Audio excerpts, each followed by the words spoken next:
ठाकुर जी के हाथ में जो बांसुरी नहीं है उसके दो कारण है, मतलब दो किरदंतियां हैं, कारण नहीं किरदंतियां। वो इस प्रकार से है कि स्कंद पुराण में वर्णन है देवी वन के नाम से यहाँ का, कि अर्जुन ने अज्ञातवास के दौरान यहाँ पर शक्ति साधना की थी।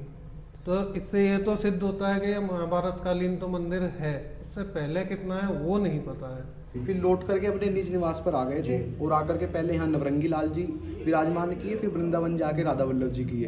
राधा वल्लभ संप्रदाय की दो निधि हैं, एक हमारे नवरंगी लाल जी, एक राधा वल्लभ जी। ओम सर्व मंगल मांगल्ये शिवे सर्वार्थ साधिके शरण्ये त्र्यंबके गौरी नारायणी नमोस्तुते। Hello welcome back to our channel. आप सभी को हमारी तरफ से जय जय श्री राधे, जय जय श्री हरिवंश। आज हम लोग जा रहे हैं श्री हरिवंश जी के एक मंदिर में। आइए मंदिर से पहले जान लेते हैं इस शहर के बारे में जिसको आज देवबंद नाम से जाना जाता है। यह सहारनपुर जिले में एक छोटा सा शहर है देवबंद, जिसमें भारत का सबसे बड़ा मदरसा है जिसको दरुल नाम से जाना जाता है। लेकिन इसके साथ साथ यहाँ पर 4000-5000 वर्ष पुराने मंदिर भी हैं। तो आइए आज इस शहर को हम थोड़ा एक्सप्लोर करते हैं और इन मंदिरों में दर्शन करने चलते हैं। इस शहर को पहले देववृंद नाम से जाना जाता था। काल के साथ जैसे जैसे समय बढ़ता गया, नाम बोलने में वैसे वैसे चेंज हो गया, इसीलिए टाइम के साथ साथ अब देववृंद देवबंद बनी। आइए सबसे पहले माता बाला सुंदरी देवी के दर्शन करने चलते हैं। माता ने सर्वप्रथम लाला जी को स्वप्न में दर्शन दिए थे और आदेश दिया था कि नमक की बोरी में से उनको निकालकर मंदिर में स्थापित करा जाए। और सबसे पहले आप सभी को हमारी तरफ से नवरात्रों की हार्दिक शुभकामनाएं। और इसी शुभ अवसर पर हमें भी माता के दर्शन करने का सौभाग्य प्राप्त हुआ। आइए एक साथ चलते हैं और अंदर दर्शन करते हैं। जय माता की। ये है माता बाला सुंदरी देवी मंदिर, जो कि सहारनपुर जिले के देवबंद इलाके में स्थित है। माता बाला सुंदरी जी शाकुंभरी देवी माता की छोटी बहन है, इसलिए यहाँ पर शाकुंभरी देवी माता का भी रूप विराजमान है। माता का यह रूप नव देवी रूप में सबसे छोटी बहन का माना जाता है। इनको माता वैष्णो देवी का बाल रूप भी माना जाता है। और माना जाता है कि ये मंदिर 5000 वर्ष पुराना है, जिसका मतलब कि ये द्वापर युग के टाइम का मंदिर है। और यहाँ पर अर्जुन जी ने अपनी देवी साधना करी थी। आइए एक साथ अंदर चलते हैं और प्रणाम करते हैं। जय माता की पंडित जी। जय माता की। पंडित जी, यहाँ का क्या इतिहास है, एक बार हमें बताइए। हमारे थ्रू हमारे सभी सब्सक्राइबर्स को भी पता लग जाएगा। हाँ जी। जो यहाँ पर देवी का स्वरूप है वो पिंडी स्वरूप है। पिंडी स्वरूप में यहाँ पे माता है और ऊपर से चांदी का ग्लास रखते हैं। ये वस्त्र की तरह उपयोग होता है। स्कंद पुराण में वर्णन है देवी वन के नाम से यहाँ का, कि अर्जुन ने अज्ञातवास के दौरान यहाँ पर शक्ति साधना की थी। तो इससे ये तो सिद्ध होता है कि ये महाभारत कालीन तो मंदिर है, उससे पहले कितना है वो नहीं पता है।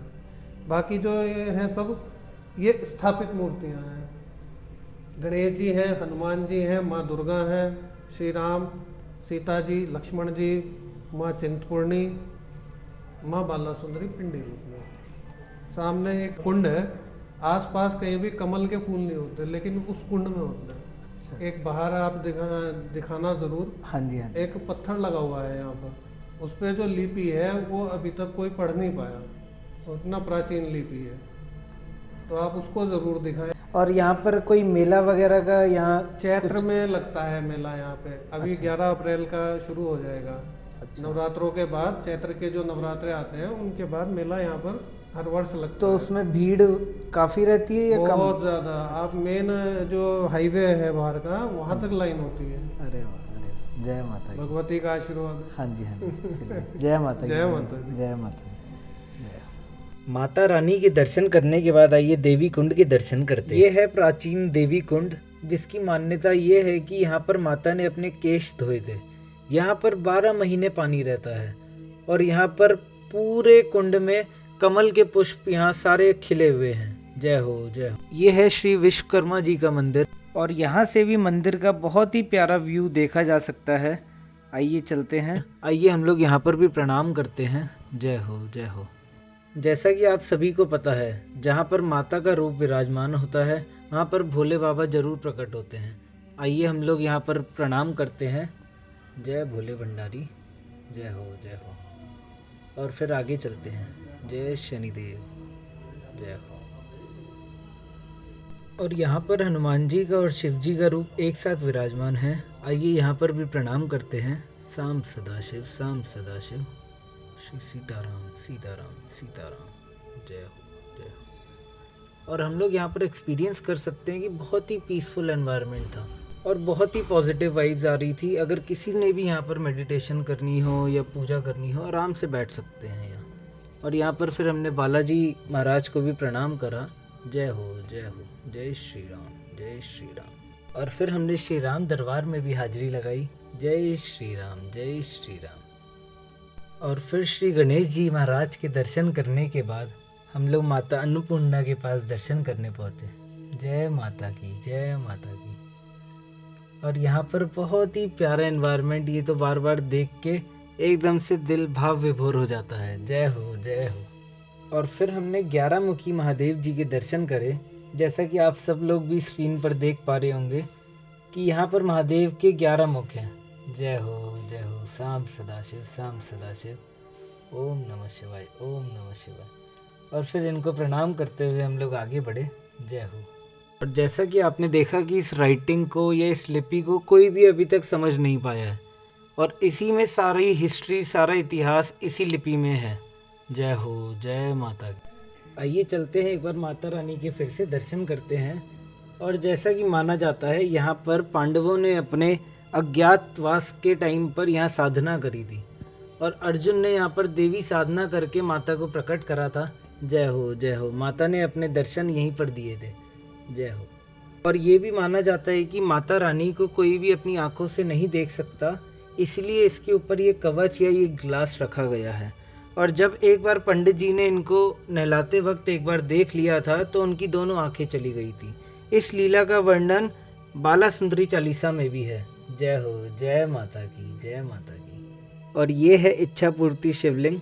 आइए यहाँ पर भी शिव जी को प्रणाम करते हैं। साम सदाशिव, साम सदाशिव। और माना जाता है कि चैत्र मास में शुक्ल पक्ष में त्रयोदशी की रात को माता रानी अपने भवन में आती हैं, और जब आती हैं तो रात को प्रकृति मतलब मौसम पूरा चेंज हो जाता है, आंधी तूफान आने लगता है, और उस टाइम पर सब लोग ये मान लेते हैं, सबको समझ आ जाती है कि माता रानी अब भवन में विराजमान हो गई हैं।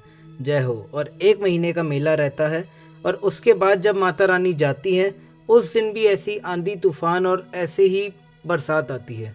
जय माता की, जय माता की। और यहाँ पर इतना बड़ा एरिया है, कोई भी कहीं पर भी बैठकर अपनी पूजा पाठ कर सकता है। जय हो, जय हो। बहुत ही पीसफुल एनवायरनमेंट है। और यहाँ पर हनुमान जी का बहुत ही बड़ा रूप भी विराजमान है। आइए यहाँ पर भी प्रणाम करते हैं। जय श्री राम, जय श्री राम। यहाँ पर माता शाकुंभरी देवी का दरबार भी है। जय हो, जय हो। आइए आगे चलते हैं और महंत जी से यहाँ की महिमा जानते हैं। जय हो, जय श्री राम, जय श्री राम। वैसे जो त्रिपुरा बाला सुंदर मंदिर है, हाँ जी, हाँ जी, इसकी पुरानी कहानी है। हाँ जी। ये जो मतलब जो है वैसे कौरव पांडे, उन्होंने तपस्या की थी देवी कुंड में, द्रौपदी नहा के, सब तुमने सुना है। और ये जो आप मैं देख रहा हूँ यहाँ पे एक पत्थर लगा हुआ है देवी कुंड में, वो पत्थर आज तक भी किसी ने नहीं पढ़ा, उसकी भाषा का किसी को ज्ञान नहीं है। हाँ, उसकी भाषा, उसकी लिपि का उसकी लिपि जो उस पर लिखी हुई है, किस लेख से लिखा हुआ है, वो उर्दू में है, न संस्कृत में है, न और भाषा में है। ये हाँ मंदिर काफ़ी पुराना है और किसी को मालूम नहीं है।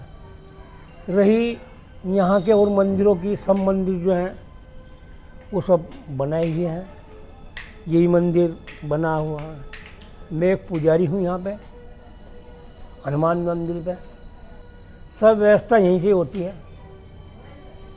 यहाँ मैं इसको पूजा पाठ करता हूँ। तो हनुमान जी की इतनी बड़ी जैसे मूर्ति, ये 32 फुट की हनुमान जी की मूर्ति है।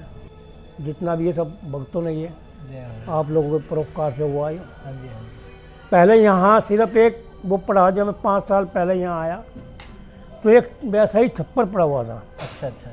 ये सब जो है आप लोगों के उससे ही हुआ है सब। हाँ जी, जय हो, जय हो। जो ये कुछ है व्यवस्था जो हो सब आप लोगों के उससे होती है। बस बस। आप देख ही रहे हो साफ़ सफाई तो, हाँ जी, हाँ जी, आप जैसा भी आप देख रहे हैं हाँ जी, हाँ जी, बढ़िया।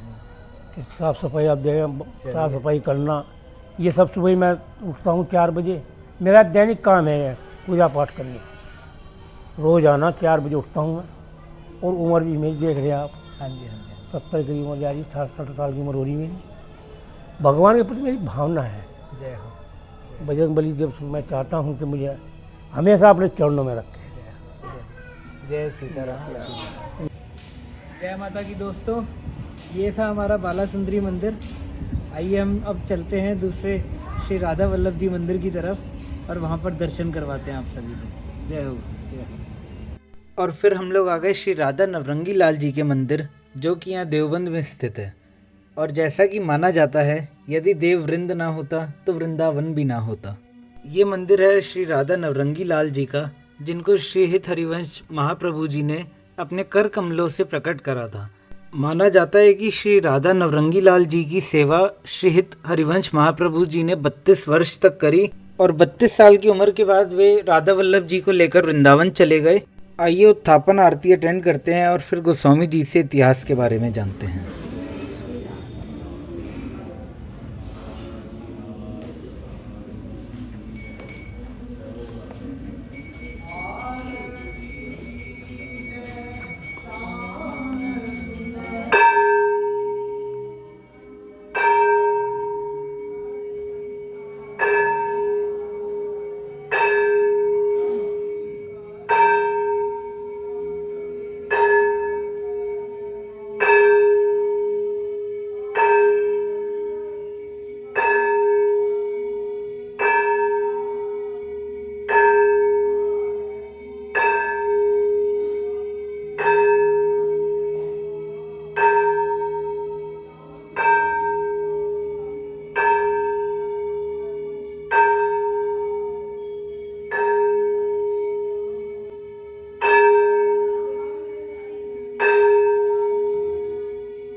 आइए चलते हैं और प्राकट्य स्थल के दर्शन करते हैं, जहाँ पर वह कुआं है जिसमें से वे प्रकट हुए थे। अपने अंदर भर के लेके ऊपर आए थे। ये भी कुआं है, ठीक है, इसमें जल है भी। हाँ है, इससे ही जो है प्रसादी सेवा होती है वहाँ भी। अब तो पहले तो इसमें से जो ब्राह्मण थे या जो भी थे महाराज जी, पहले इससे ही जल ले जाया करते थे। अब तो ये सुविधा होगी अच्छा पाइप इत्यादि की, है ना, तो आपने थोड़ा थोड़ा प्रसाद देना है। जब श्री हरिवंश महाप्रभु जी इस कुएं में कूद गए थे तो उनके पिताजी एवं अन्य रिश्तेदार सब लोग परेशान हो गए और वो फिर कुएं की मंडेर पर गए तो अंदर से आवाज़ आई, पिताजी मैं स्वस्थ हूँ, ठाकुर जी मिल गए हैं, प्रियाजू मिल जाएं, बस मैं फिर बाहर आ जाऊंगा। आइए चलते हैं और गोस्वामी जी से इतिहास के बारे में जानते हैं। जय हो, जय हो।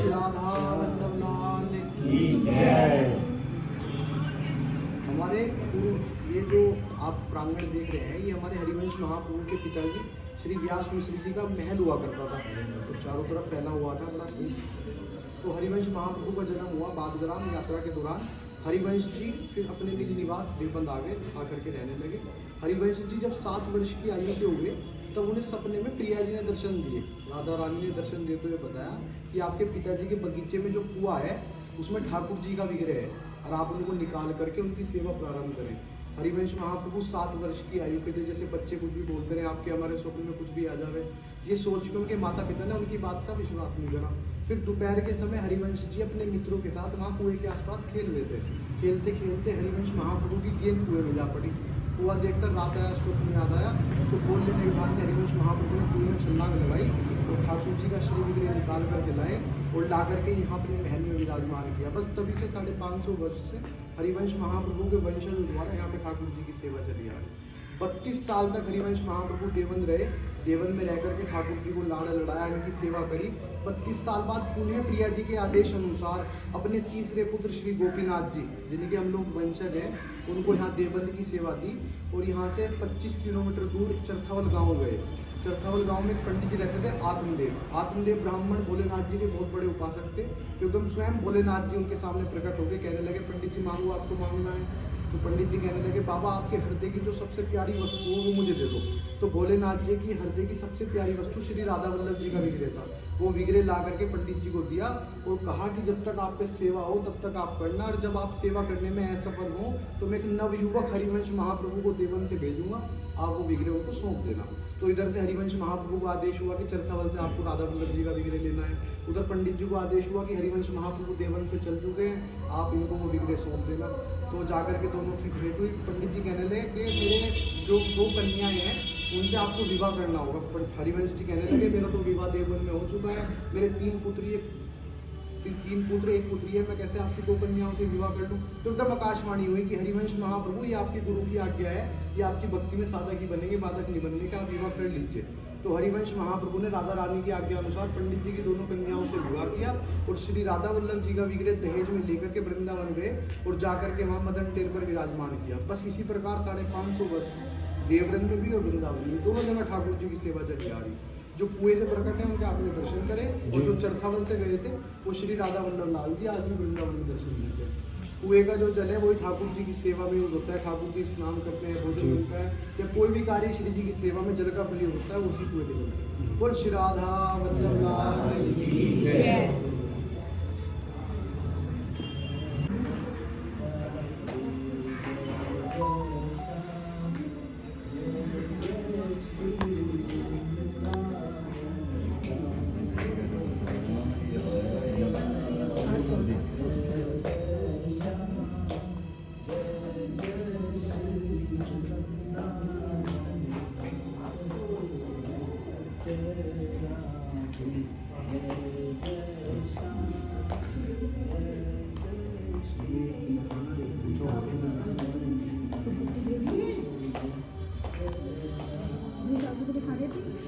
मूल स्थान है राधा वल्लभ संप्रदाय का। जी। मतलब ये समझो कि हमारे राधा वल्लभ संप्रदाय के जी प्रवक्ता हरिवंश जी। महाप्रभु, जन्म तो उनका यात्रा के दौरान बादलराम में हुआ, जी। फिर लौट करके अपने निज निवास पर आ गए थे और आकर के पहले यहाँ नवरंगी लाल जी विराजमान किए, फिर वृंदावन जाके राधा वल्लभ जी किए। राधा वल्लभ संप्रदाय की 2 निधि हैं, एक हमारे नवरंगी लाल जी, एक राधा वल्लभ जी। जो रसरीति यहाँ पर है वही रसरीति वृंदावन राधा वल्लभ जी में है। जिस प्रकार से ठाकुर जी की फेट बंदी है, इस प्रकार वहाँ बंदी है। जो अष्टयाम सेवा यहाँ पे चली आ रही है वही अष्टयाम सेवा वृंदावन चली आ रही है। यहाँ पे 7 आरती और 9 भोग का विधान है। सुबह को मंगला आरती, उसके बाद फिर धूप आरती, फिर श्रृंगार आरती, फिर दोपहर में राजभोग आरती, फिर अब शाम में आपने दर्शन करे उत्थापन आरती, संध्या आरती, और फिर अब रात को शयन आरती होगी। ठाकुर जी के हाथ में जो बांसुरी नहीं है उसके 2 कारण हैं, मतलब 2 किरदंतियाँ हैं, कारण नहीं किरदंतियाँ। वो इस प्रकार से है कि एक तो कोई इंस्ट्रूमेंट अगर हमें कुछ बजाने को देगा, हम उसमें फूंक मारेंगे तो हम 1 या 2 या 3 मिनट तक मार पाएंगे लगातार, उसके बाद हमारा मुख रुक जाएगा तो हम थोड़ी देर रेस्ट लेंगे। तो इस प्रकार से ये हमारा भाव है कि ठाकुर जी ने लगा रखी है तो वो बजा भी रहे हैं, तो वो हसरत कितनी मिनट बजाएंगे, 2 मिनट या 3 मिनट। तो डेली जो ठाकुर जी को धारण होती है वो श्रृंगार आरती और संध्या आरती में धारण होती है। 5-5 मिनट की दोनों आरतियां हैं, दोनों में सुबह श्रृंगार आरती में, शाम को संध्या आरती में। उसके बाद फिर उतार करके राधा रानी के पास रख देते हैं। अच्छा जी। ये किरदंती है। और दूसरी किरदंती ये है कि जब ये बांसुरी बजाते हैं तो सखियों को इकट्ठी कर लेते हैं। तो ये राधा रानी गुस्सा हो जाना है कि भाई तुमने यहाँ सब सखियाँ इकट्ठी कर ली, तो ये लेके अपने पास रख लें कि तुम्हारे बस का नहीं, बजानी लाओ मुझे भी दो। तो राधा रानी के पास रखी। ये 2 लीलाएँ हैं ऐसी, दोनों भाव।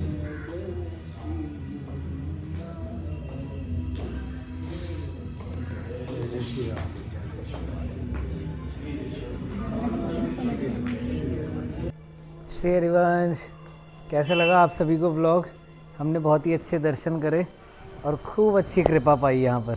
श्री जी ने खूब कृपा बरसाई।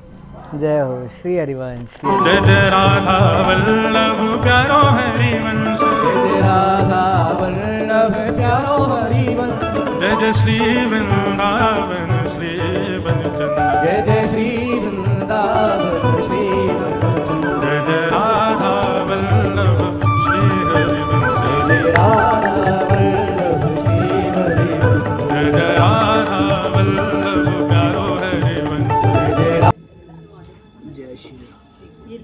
संभाल के पढ़ो।